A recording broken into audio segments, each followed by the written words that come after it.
seperti halnya hubungan politik yang lain, hubungan Jokowi dan Prabowo itu amat rumit karena disertai dengan bumbu-bumbu kesetiaan, ambisi, persaingan, bahkan mungkin penghilangan atau kehilangan, merasa kehilangan sesuatu atau takut kehilangan sesuatu. Nah, oleh karena itu maka ini soal fantasi point, soal sudut pandang. Mengapa ada beberapa fenomena? Yang pertama adalah bukan khas Jokowi ya, yang memelihara tetap tampil di ruang publik pasca lengser dari jabatannya sebagai presiden. Meskipun ada orang yang menghubung-hubungkan dengan tradisi Jawa, lengser ke Prabon, mandek pandito. Tapi sekali lagi bukan hanya Jokowi yang tidak mandek pandito. Bedanya adalah ketika yang lain tetap mengurus partai, Jokowi tetap memelihara kemunculannya di ruang publik. Bukan hanya ketemu Prabowo, tapi tetap jalan-jalan ke mall gitu ya. Ketemu di mall, menyapa, memberikan hadiah, seperti ketika masih dia menjadi presiden. Bahkan terakhir menjadi juru kampanye dan naik ke mobil bak terbuka.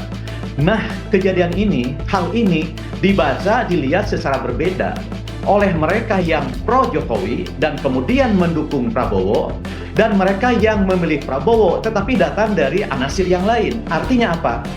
Jangan lupa bahwa yang memenangkan dan memilih Prabowo itu bukan hanya pemilih Jokowi saja. Ada anasir-anasir yang sejak awal sudah memilih Prabowo dan tetap Prabowo, dan memiliki pandangan yang berbeda soal kedekatan Prabowo dan Jokowi. Bagi mereka yang sejak awal sudah pro Jokowi, kedekatan Prabowo dengan Jokowi itu sesuatu yang sudah menjadi hal biasa, bahkan dianggap sebagai dukungan terhadap Prabowo, karena tidak bisa dipungkiri, kita melihat kehadiran Jokowi ketika mencapreskan Prabowo itu seperti primus inter pares. Dia orang yang utama di antara yang pertama, di antara deretan pendukung Prabowo, Jokowi yang utama. Itu fakta yang tidak bisa dibantah. Dan Prabowo mengatakan itu, mengakui itu dengan mengatakan lucu. Kalau ada orang yang berusaha memecah belah, kenapa dibilang lucu? Menurut saya itu adalah kelucuan yang satir, yang getir. Kenapa? Karena dia melupakan sisi yang lain. Sisi yang melihat dan mendukung Prabowo tidak berangkat dari dukungannya terhadap Jokowi, dan sekarang berada pada barisan mendukung Prabowo yang melihat ini sebagai sesuatu yang merisaukan. Tadi Bang Hensat menyebut soal independensi. Tapi menurut saya ini bukan soal independensi, tapi ini soal teka-teki jangka panjang. Kenapa? Karena apakah misalnya ketika menghadapi pilkada, Jokowi mau turun berkampanye, apakah dia tidak akan melakukan itu ketika Pilpres 2029 datang? Dan siapa yang akan didukung kita tidak tahu. Jadi yang pertama, ini soal sudut pandang antara mereka yang sejak awal mendukung Jokowi dan tetap Jokowi dalam tubuh Prabowo, dan kedua di antara mereka yang mendukung Prabowo bukan berasal dari elemen Jokowi. Nah, jadi pertanyaan apakah ini happy atau unhappy? Menurut saya tidak bisa digeneralisir seperti itu, karena realitasnya seperti itu. Mungkin bagi Projo ya happy-happy saja, tapi bagi pendukung Prabowo yang berasal dari Projo ini hati-hati, ini warning. Kenapa? Karena persoalannya bukan soal tentang seberapa baik hubungan Prabowo dan Jokowi.